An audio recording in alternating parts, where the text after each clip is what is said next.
Breaking news, things are hot behind the scenes at the Detroit Lions, and Brad Holmes is heading into the 2025 NFL Draft with a very clear roadmap based on team needs, roster construction, and a flurry of pre-draft activities that includes 30 visits and intense scrutiny of specific player profiles. What's standing out is a strategy that seems laser-focused on addressing immediate defensive concerns, especially at edge rusher and linebacker, while also cautiously looking at offensive line depth and potential mid-round signings at wide receiver and safety. I have a few important things to get across to you guys, but before I go any further, make sure you've already hit that like button. But only do that if you've been a Detroit Lions fan for over 20 years. It's great to see fans of all ages. There are people here who were at the games back in the 70s. Maximum respect, one pride. Now, let's get to the point. Let's get right to it and break down what's shaping up to be a pivotal draft for a Detroit team that's firmly in win-now mode. First up, the big name that's been linked to the Lions lately, Matthew Golden. The explosive wide receiver from Houston has been the butt of some jokes at pick 28, with the buzz mostly centered around his 4.29 speed and deep ball tracking abilities. Golden isn't just a straight-line player. He's refined his routes, improved his catch consistency, and dramatically reduced his drop rate from 13.3% to a career-high 6.5% in 2024. Sounds like a perfect fit, right? Well, not so fast. The reality in Detroit is that the wide receiver room is not exactly barren. The Lions currently boast 4 bona fide starters, and the math just doesn't add up for a first-round receiver unless there's a long-term move brewing, like potentially moving on from Jameson Williams. But in the short term, with a team pushing for a deep playoff run, spending pick 28 on a player who may not crack the rotation immediately raises red flags. It's not that Golden lacks talent, it's just that the opportunity cost is too high when the defense is clearly the pressing concern. Enter Jihad Campbell and Michael Williams, 2 defensive studs who are generating real noise in Allen Park. Let's start with Campbell. The Alabama linebacker is drawing serious interest despite some lingering questions about his post-combine surgery recovery. Field Yates even noted that Campbell could slide into the latter part of the first round or early second, not because of a severe injury, but because of uncertainty around his readiness for training camp. That kind of slide could work in Detroit's favor. Campbell's versatility as a hybrid linebacker who can cover and blitz gives Aaron Glenn's defense a chess piece it sorely needs. With only 4 locked-in linebackers on the roster, the Lions are thin there, and Campbell fits the mold of a Brad Holmes-type player. High upside, team first, and capable of growing into a leadership role. Then there's Michael Williams. This is the name to circle, underline, and highlight. The Georgia edge rusher has battled through an ankle injury that limited him to 60% health throughout the season, and it showed in a slower-than-expected 40 time at his pro day, 4.75. But the tape tells a different story. Williams is explosive, tenacious, and has all the tools to become a top-tier pass rusher.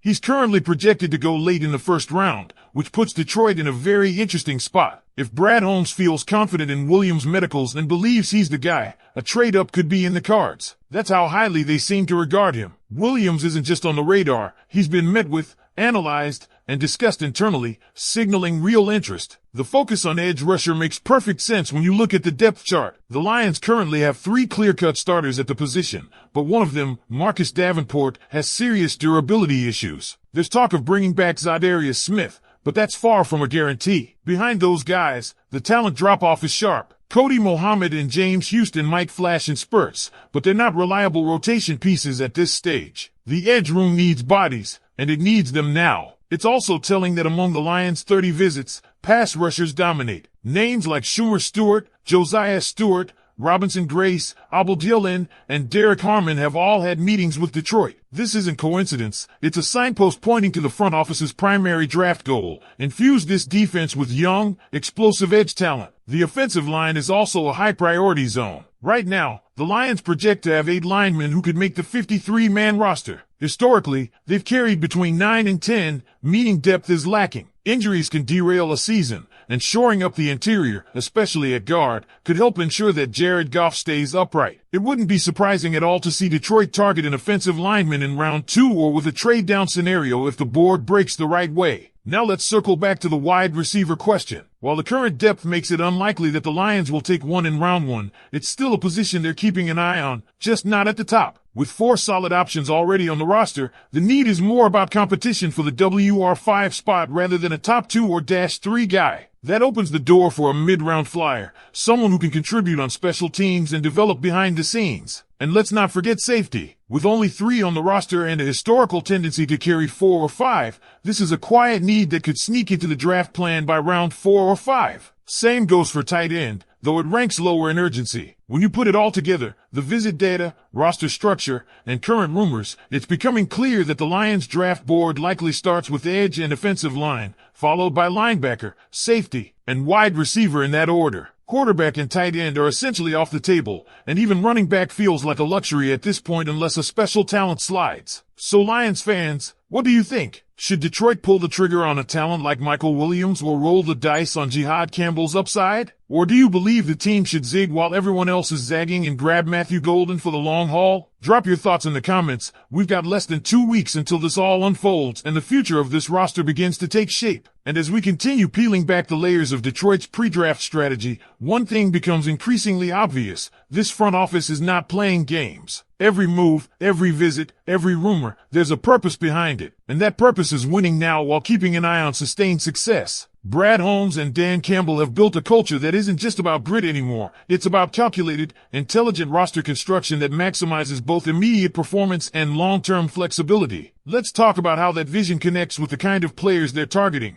particularly through the lens of the 30 visits list that's been gathered so far. You can learn a lot by who a team brings in for these visits, especially when they're meeting with prospects multiple times across settings like the Combine, Pro Days, and Zoom calls. Out of the confirmed 30 visits, the most represented position by far is edge rusher. This isn't just a surface-level evaluation, they're diving deep. Guys like Josiah Stewart and Schumer Stewart might not be first-round picks, but they embody the kind of mid-round value and upside Detroit loves to invest in. Think James Houston, Malcolm Rodriguez, players who weren't flashy draft day splashes but turned out to be significant contributors due to scheme fit, football IQ, and developmental potential. This tells us that Detroit doesn't just want one edge. They may be looking at doubling down on that position in this draft. And when you're building a defense meant to last into January, that's exactly what you want, depth and rotation. Detroit saw firsthand last season how injuries can derail even the best laid plans. They don't want to be caught short again. Linebacker follows closely behind in visit representation. We already discussed Jihad Campbell,